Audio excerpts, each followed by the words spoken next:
Okay, I finished this book in 2 sittings, and right now I don't think I'm going to read any Stephen King books for a while.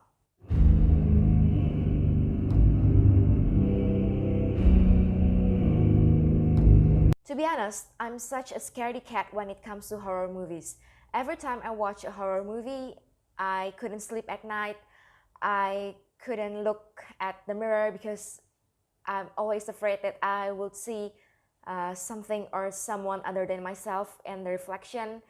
And yeah, I'm such a scaredy cat. So when Pet Sematary, the movie, came out in 2019, I didn't have any interest to watch it at all.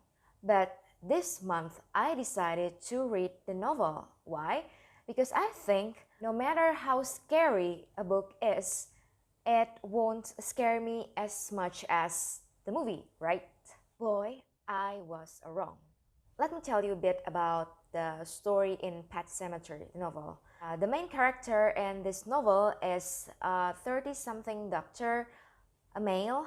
His name was Louis Creed, and in the beginning of the story, he just moved to Ludlow with his little family. He got a wife named Rachel, and he got two little kids, Ellie, who was still in kindergarten, and Gage, who was still about a year old when the story began. And also, they had a cat named Winston Churchill, or Church in short. Well, the title of the novel is Pet Sematary, and there was a cat, a pet cat involved. So, in their new home, Louise and Rachel soon befriended their elderly neighbors, Judd and Norma. Judd was about 84-year-old. One day, Judd took their family to a pet cemetery in the woods not too far behind the Creed's family house. There was a path beyond the pet cemetery that led to deeper woods, and the path was blocked by deadfalls, by dead trees, and Judd warned them not to climb the deadfalls, to go beyond that path because it was unknown territory and you might get lost there. And here, when reading this part, I got a bad feeling that someone would go beyond the path and something bad will happen. Back to the story. On Louis' first day at work, a young man named Victor Pascoe died in his arms. He was crashed by a car into a tree, and he was dead not too long after they admitted him to the hospital, the infirmary where Louis worked. But moments before his death, Pascoe warned Louis. Somehow, Pascoe called Louis by his name, though they hadn't known each other before. Pascoe warned Louis that the pet cemetery is not the real cemetery. Later that night, Louis saw Pascoe in her dreams, and Pascoe asked Louis to follow him to the pet cemetery, and then Pascoe said that doom was coming to the Creeds. But whatever happened, Louis must not take the forbidden path beyond the cemetery.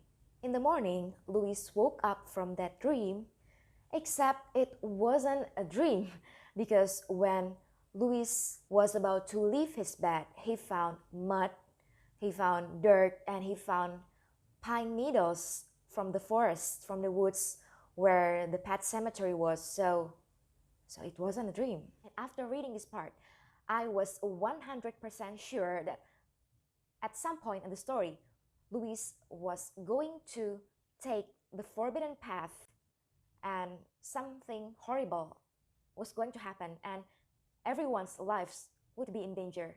So to figure out what would happen next, I suggest you read the book yourself, so I won't spoil all the fun here. If you ask me, is the book scary?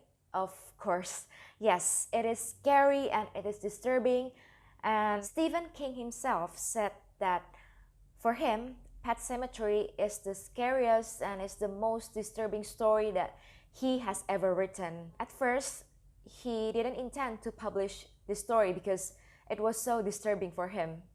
Even for him. In my opinion, the story builds up slowly, and at some points I was wondering where would the scary parts begin because the story was quite flat in the beginning. But when I hit the midpoint, Wow, the story became a personal nightmare. And that means Stephen King was successful in his storytelling. There are deaths in this book, of course. There are more than one deaths. There are also gory details and terrible backstories. In short, this is the kind of story that leaves me feeling uneasy, feeling so disturbed, and feeling really, really sorry for the characters' fates in the story. It's a good story, it's a great story, and I like it, but I'm going to rest for a while before deciding to read another Stephen King books, because after reading Pet Sematary, I felt so disturbed, and some horrible scenes kept playing in my head. But while filming this, I think it's been a week after I finished the story. So right now, thinking about maybe I should read The Shining for next month, maybe. So that's all for today. Please hit the like button if you like this kind of content. Don't forget to subscribe to get informed whenever I release new videos like this. So, see you in my next videos. Bye bye!